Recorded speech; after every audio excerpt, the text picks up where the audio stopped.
continue to do so. 50, 60 years ago, there were 7 cities in the world that had populations of greater than 5 million people. If you look at that map now, in 2015, there's predicted to be 61 cities around the world that have a population of greater than 5 million people. In 2003, there were 46, and of those 46 cities, 33 were in developing countries. So there's this extraordinary drive towards urbanization and the mass migration of people to cities. So in the context of what David said about the fact that these cities are being designed 90% by non-architects, it's an extraordinarily exciting and challenging moment to be living.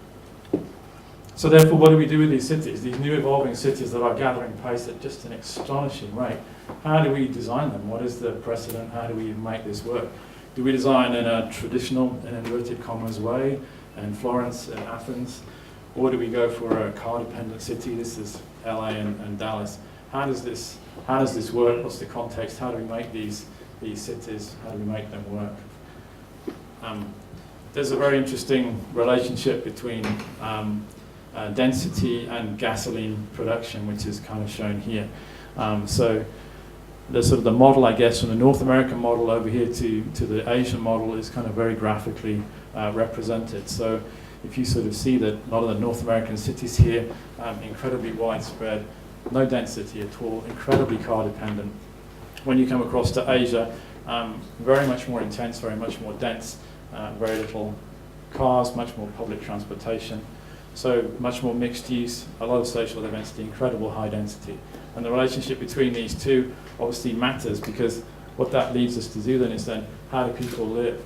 If you again compare two cities in developed countries, so-called developed countries, that have similar populations, they also have similar climates.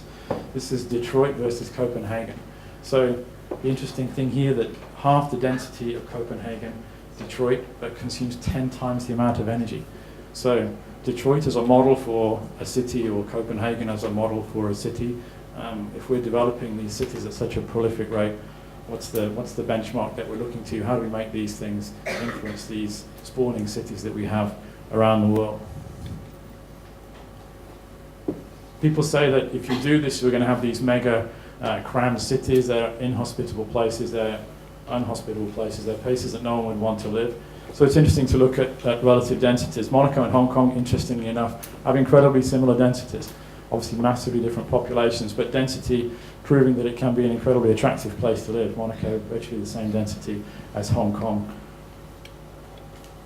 And why does this matter? Well, I guess this matters because ultimately in a graph of environmental gain to cost, so if we are living in a world where we want to maximize our environmental gain, the easiest, cheapest way to have environmental gain is just through the buildings or the cities or the architecture or whatever you want to call it. That is how you can maximize the environmental benefit. So for sure we can use heat recovery systems, photovoltaics, this is all fine and all good, but it's an incredibly expensive way of producing environmental benefits. The most easy and obvious way is just through the way you design buildings and cities and streets and squares and all the public spaces that we all inhabit. And this is a relatively easy thing to do if we just set our minds to do it. I'll just flick through a couple of very quick examples here. This is a Commerzbank in Frankfurt that we finished, which is a naturally ventilated office for a large proportion of the year. Predicted that it would be 55%, actually in operation 85% of the time the office is naturally ventilated because people have the choice to do it. So if we give people the choice to naturally ventilate their office, they'll actually ventilate it a little bit earlier than you would think and a little bit later than you would think, because people just like the idea of having fresh air into their buildings. So you can naturally ventilate this office 85% of the year, much more than you would expect in a normal standard office building in a mid-European climate. The same is true as Swiss Re, again in the City of London. This is compared to most City of London buildings, which operate on a completely air-conditioned system 100% of the time. Swiss Re naturally vented 40% of the year. Because people are given the choice to do it, they can do it if they want to. The same with Hearst Building in New York. Again, 60% of the year there is free cooling with this building, compared to a more typical 10%. And finally, the Reichstag.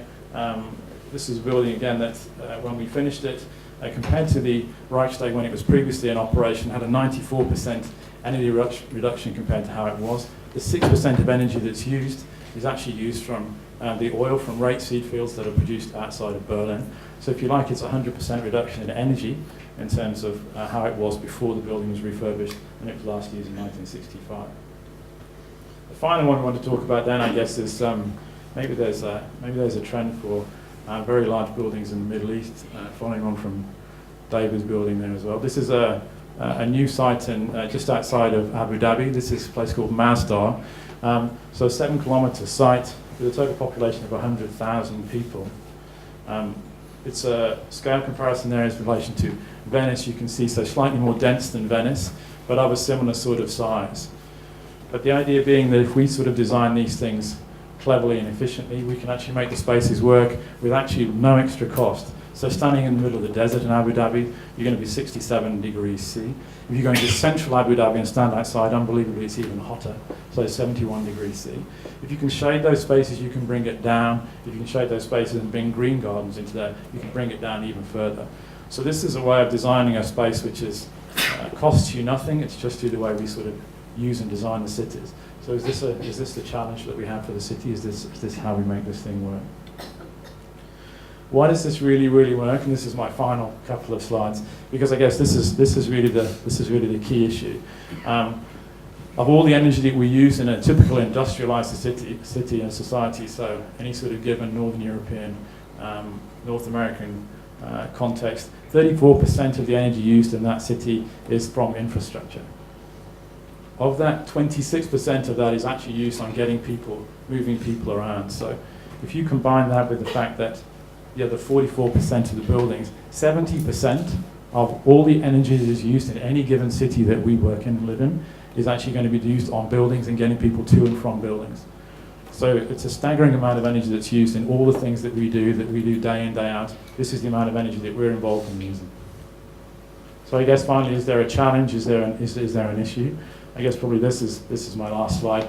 I guess the challenge here is actually just to make sure that we work within the context that we do, and understand that what we all do in the profession that we work in has an immense effect, and the possibilities that sort of to make that work for the benefit of everybody are obvious. So maybe we'll make sure that the guys who are the young guys in the audience here, I guess the challenge is to make sure that the photograph looks the same in 20, 50 years' time as it does now.